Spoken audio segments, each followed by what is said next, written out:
हाय, good morning. क्या हाल चाल? ठीक हो? आज हम लोग स्टडी करेंगे क्लास 10th का केमिस्ट्री। आज हम लोग पढ़ेंगे क्लास 10th का केमिस्ट्री पढ़ेंगे। और केमिस्ट्री में क्या पढ़ेंगे? तो केमिस्ट्री में पढ़ेंगे lesson 1 chemical reaction and equation. तो सबसे पहले हम लोग लिखेंगे चैप्टर का नाम केमिकल रिएक्शन एंड इक्वेशन। चलिए तो ठीक है। रासायनिक अभिक्रिया, रासायनिक अभिक्रिया एवं समीकरण। इसको समझने से पहले हम लोग मूल बातों को समझते हैं। जैसे मान लो कि हमारे दैनिक जीवन में बहुत से कुछ ऐसे चीज होते हैं जो चेंजिंग होता है, परिवर्तित होता है। कुछ वैसे परिवर्तन होते हैं जो पुनः प्राप्त नहीं हो सकता है। कुछ वैसे परिवर्तन होते हैं जिसको कुछ करके फिर से प्राप्त कर सकते हैं। तो वैसे परिवर्तन आखिर हमारे जीवन में होता है तो हम उसको ऑब्जर्वेशन नहीं करते हैं, एक नॉर्मल कंडीशन को देख करके छोड़ देते हैं कि ये तो होते रहता है। लेकिन जब उसको ऑब्जर्व कीजिएगा, जब उसको ध्यान से देखिएगा तो दो बातें निकल के सामने आती है। एक आता है रासायनिक और एक होता है भौतिक। तो हमको दो बातें निकल के आ रही हैं, रासायनिक और दूसरा आता है भौतिक। यानी परिवर्तन जो हो रहा है वह दो प्रकार की परिवर्तन होती है। इसको इंग्लिश में कहेंगे केमिकल चेंज और इसको कहेंगे फिजिकल चेंज।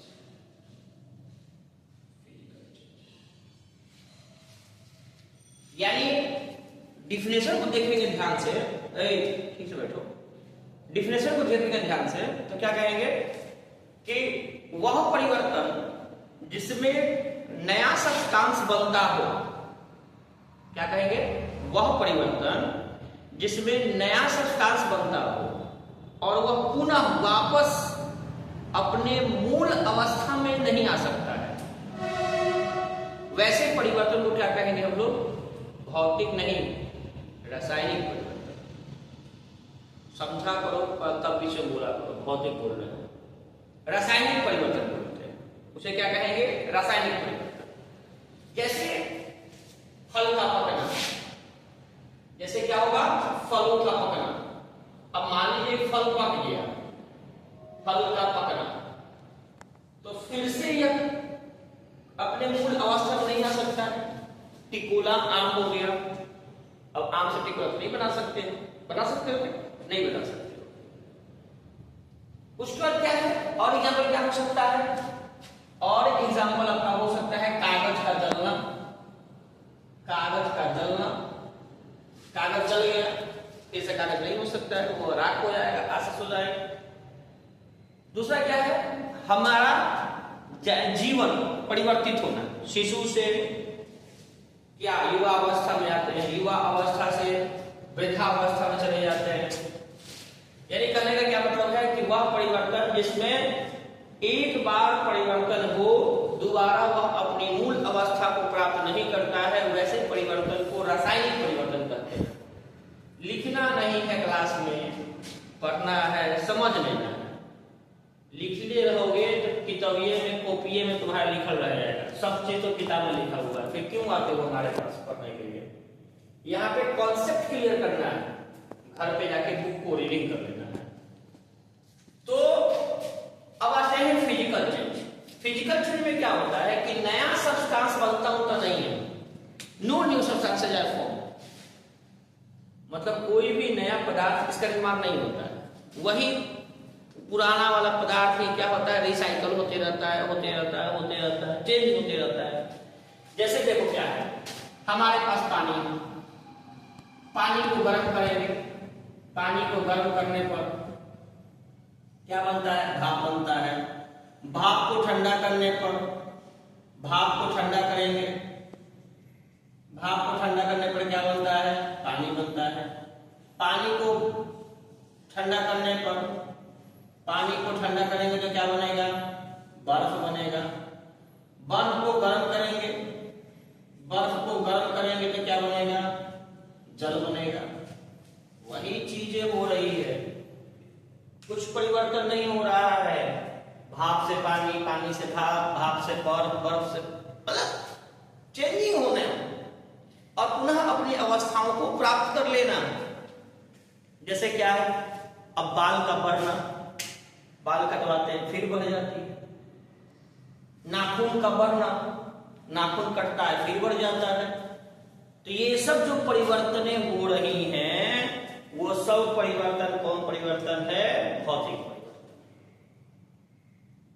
बोर्ड पे ध्यान दीजिए, हमारी बातों पर ध्यान दीजिए, कॉन्सेप्ट क्लियर होते चला जाएगा।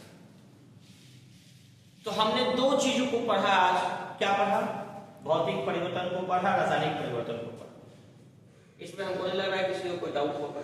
चलिए, तो अब हमें क्या पढ़ना है, रासायनिक अभिक्रिया।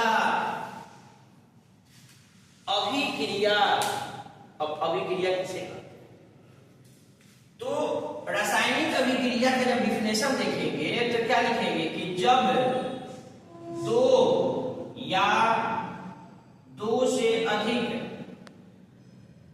जब दो या दो से अधिक तत्व या यौगिक, अब तत्व भी हो सकता है, यौगिक भी हो सकता है, आपस में मिलकर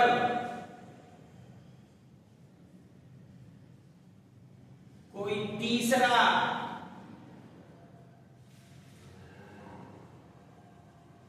पदार्थ का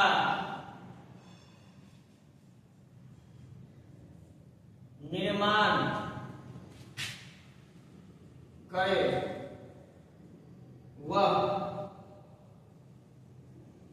रासायनिक अभिक्रिया कहलाती है। अभिक्रिया कहलाती है।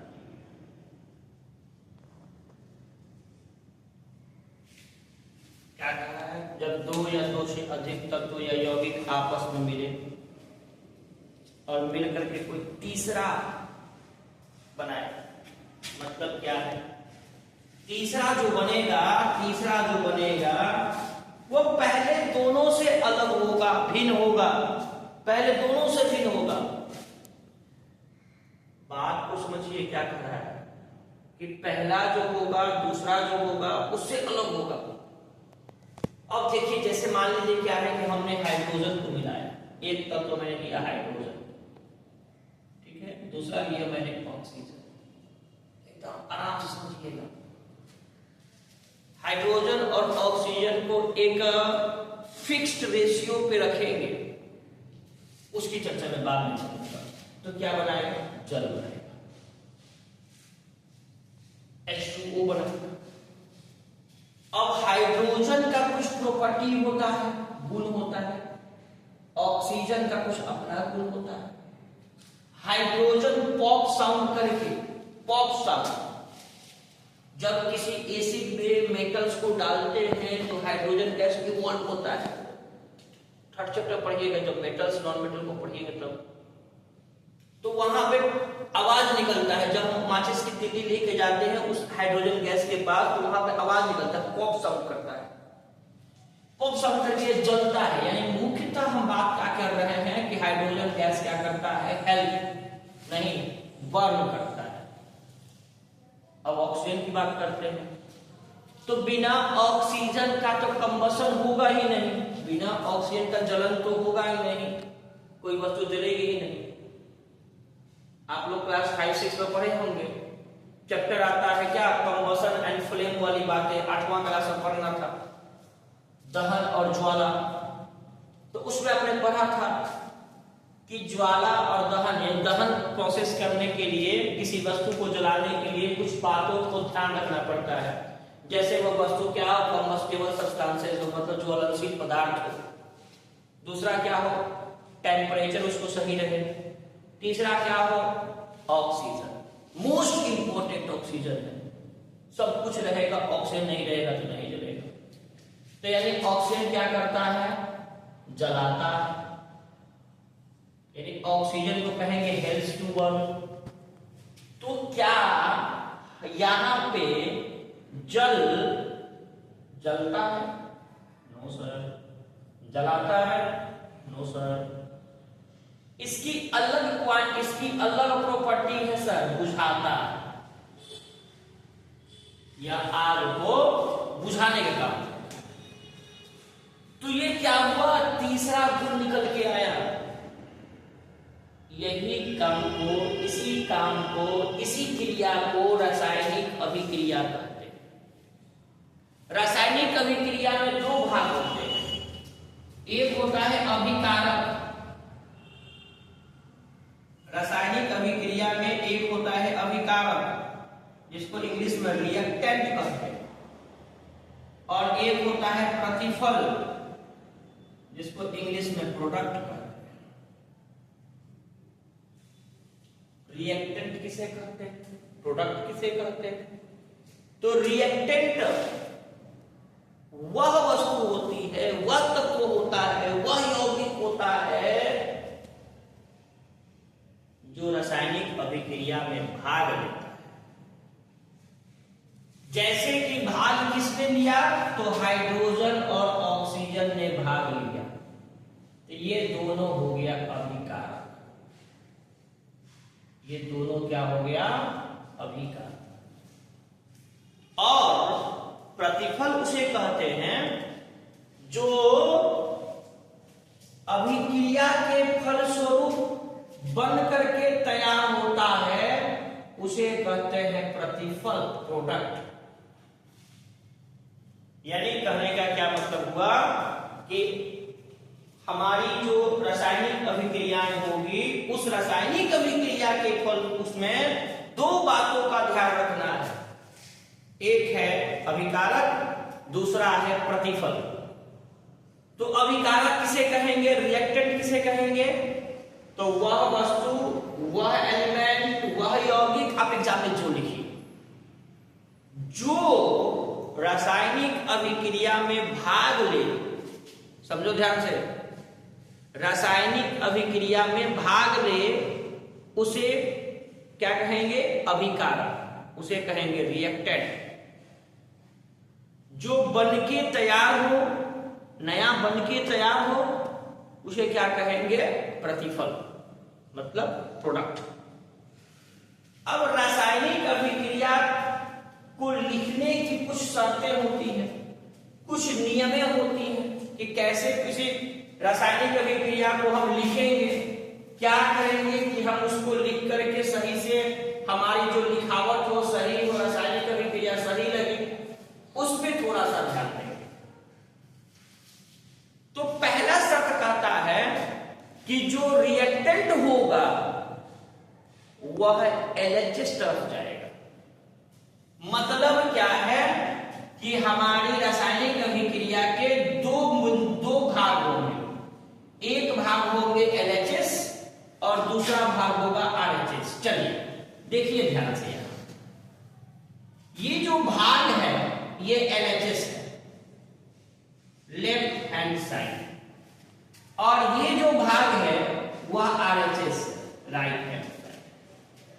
तो प्रोडक्ट आरएचएस में रहेगा और रिएक्टेंट कहां रहेगा, एलएचएस में रहेगा। प्रोडक्ट आरएचएस में रहेगा, रिएक्टेंट कहां रहेगा, एलएचएस में रहेगा। और एलएचएस और आरएचएस के बीच में हम बराबर का सिंबल नहीं देंगे, ये नहीं देंगे। दिमाग में चलेगा क्या देंगे सर, तो इन दोनों के बीच में हम एरो देंगे, तीर का निशान देंगे। हम दोनों के बीच में क्या लेंगे? तीर का निशान लेंगे। अब इस तीर के निशान ही सही है। अब क्या करेंगे? तीसरा क्या कहता है कि इनकी अवस्थाओं को लिखेंगे, यानी ये जो हाइड्रोजन है, ऑक्सीजन है और ये जो बना जल, वह कौन अवस्था है? तो अवस्थाएं केमिस्ट्री में 4 बताई गई है। एक बताई गई है सॉलिड, दूसरी बताई गई है लिक्विड, तीसरी बताई गई है गैस और चौथी बताई गई है एक्वस सॉल्यूशन। एक्वस सॉल्यूशन जिसको जलीय विलयन के नाम से जानते हैं, हिंदी में कहेंगे जलीय विलयन, ठीक है। इसको कहेंगे गैस, तो गैस ही है, लिक्विड को द्रव कहेंगे और सॉलिड को ठोस। यानी अब क्या करेंगे कि इसके नीचे हम ब्रैकेट में क्या लिखेंगे कि इसकी अवस्था को लिखेंगे। भैया ये क्या है? तो हाइड्रोजन के नीचे मैंने G लिखा, मतलब हाइड्रोजन गैस। ऑक्सीजन के नीचे मैंने G लिखा, मतलब ऑक्सीजन गैस। और इसके नीचे मैंने L लिख दिया, तो मतलब क्या है? ये लिक्विड। ये 4 चीजों का ध्यान रखें। और क्या करेंगे? एरो का ध्यान रखेंगे। कभी कभी प्रोडक्ट के ऊपर में ऐसे एरो, बगल में ऐसे एरो होता है, कभी कभी नीचे एरो होता है। इसका मतलब होता है कि गैस का निकलना, गैस का बाहर निकलना, बाहर निकलना। और इसका मतलब होता है पीपीटी। पीपीटी का मतलब समझिए तो प्रेसिपिटेट। प्रेसिपिटेट को हिंदी में कहते हैं अवक्षेप, प्रेसिपिटेट। ये तो इन सब बातों को ध्यान रखेंगे और एग्जाम में लिखेंगे। आज की क्लास इतना ही है, इसको पढ़ के आइएगा, फिर आगे बढ़ेंगे।